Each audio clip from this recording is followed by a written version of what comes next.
And welcome back to the Old Gatbox podcast and radio show as we get all revved up for the start of college football.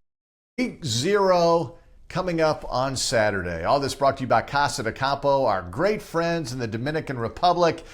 Whether it's a golf vacation, it's the best golf resort in the Caribbean, or a family vacation, check it out, casadecampo.com.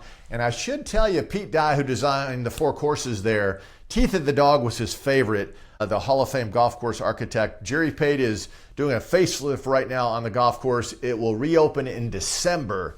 Cannot wait for that. Again, it's Casa de Campo in the Dominican Republic. Check it out online, and they will roll out the red carpet for you. Hey, speaking of that, last night at the Red Mountain Theater in Birmingham, Alabama, it was the Nick Saban Legacy Awards, the 4th year in a row that Coach Saban has come back to hand out coaching awards to all-time greats. All this brought to you by the Monday Morning Quarterback Club, which is the best quarterback club in the country. It's been around for decades and decades. They bring in coaches every week during the regular season to speak to Birmingham businessmen who, by the way, take it upon themselves to raise literally millions and millions of dollars for the Crippled Children's Home. Nobody does it like this, and my late father was a part of it way back when they were first getting started. So I'm very honored and humbled to always be there for these incredible shows. Coach Saban was back, and last night got us all revved up for the start of the college football season. He'll be back on College Game Day again.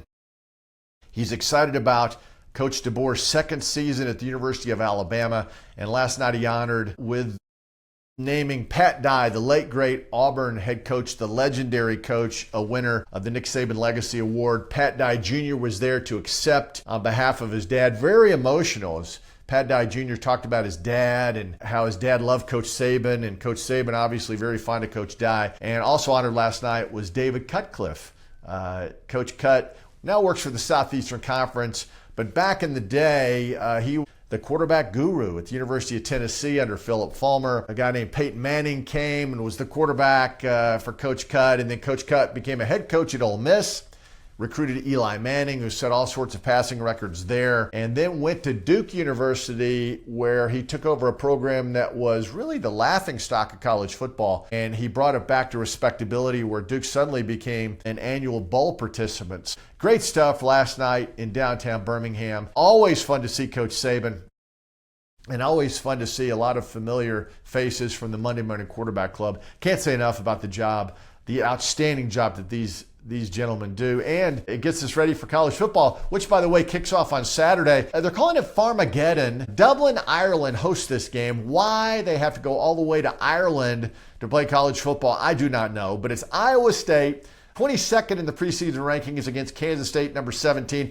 Big 12 matchup, K-State favored by 3. A year ago in the last regular season game, Iowa State wins this game to go to the Big 12 championship. It was Matt Campbell's, the head coach at Iowa State, best season he's ever had there in his 10th year now. They won 11 games last year. They've never come close to doing that before. I think it will be hard to duplicate that, but nevertheless, they play a familiar foe in Kansas State. Chris Kleiman in his 7th year at K-State. Again, K-State favored by 3. Rocco Beck back at quarterback for Iowa State, one of the best young quarterbacks in the country. He is outstanding. And Avery Johnson is the quarterback at Kansas State, who does a nice job in his own right. So a couple of nice quarterbacks. And I think this game basically comes down to this. Kansas State is going to pound Iowa State, pound them and pound them and pound them. And I think Iowa State up front defensively, at least everything that I've read, they're very young and inexperienced on the defensive line. So I think Kansas State will take advantage. Do look out for Chase Sowell, wide receiver transfer from East Carolina, now at Iowa State. A lot of big schools let him fall through the cracks. And again, everything that I read about Chase Sowell is he is an outstanding wide receiver. So should be a lot of fun, but I'm taking Kansas State to cover in this game. I think they'll take care of Iowa State. They got redemption on their side. Most of those kids are back who lost that game last season right before the Big 12 championship. Meantime, Fresno State at Kansas on Saturday as well. Kansas a 12.5-point favorite. Kansas debuts or opens up the brand new stadium. It's still Memorial Stadium, David Booth Memorial Stadium, but for 2 years they've been renovating this. And it's spectacular, all the pictures I've seen. You know, it's interesting. They've reduced the size from 47,000 to 40,000. They brought all the seats in right up on the field. They used to have an old track around it. They got the skyboxes, the big scoreboard. The student section is going to be awesome. It's now an enclosed stadium. For 2 years, Kansas has played their home games elsewhere. Arrowhead Stadium in Kansas City, the professional soccer field in Kansas City. Now they're on their home field. Lance Leopold, in his 5th year at Kansas, excited about the new stadium. He's got a whole bunch of transfers in. Again, they're favored by 12.5 over Fresno State. And I just think that's too many.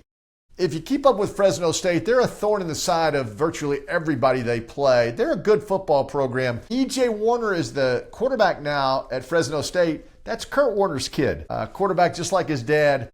Started at Temple, went to Rice. Now has won the job at Fresno State. So it should be fun. And I thought this was interesting. A whole bunch of transfers have come into Kansas. They're like a lot of schools. I mean, they're 30 to 35 kids have come in. Fresno State has some transfers as well, but most of their kids are California kids who are coming back home. 82 California kids on the Fresno State roster. Should be a fun game. I just think 12.5 is too many, even though Kansas is excited about their new stadium. I think Fresno State keeps this close. I'm taking Fresno and 12.5.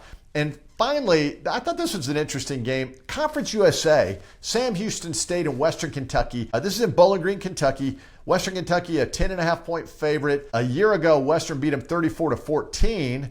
So they're at home against a team they dominated a year ago. Both teams had good years, by the way. Sam Houston in their first season of playing a level up, 10-3, 6-2 CUSA. Western Kentucky 8-6, 6-2 in Conference USA. Boy, it just seems like a lot of points in that opener because I don't know what to expect from either team.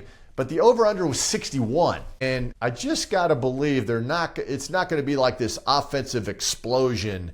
First game of the year, week 0. I'm going the under is my bet there on the first or week 0 of the college football season. So that's how I see it. I'm excited to have football back. Was excited to be in Birmingham with Coach Saban. Excited about watching some football this Saturday. Still don't know why they go to Ireland to play. They could be playing anywhere in the United States where we love college football, but now they take it over to Ireland every year. Okay, I'll be watching, so we'll see what happens. Thanks for watching, everybody, and we'll talk to you very, very soon.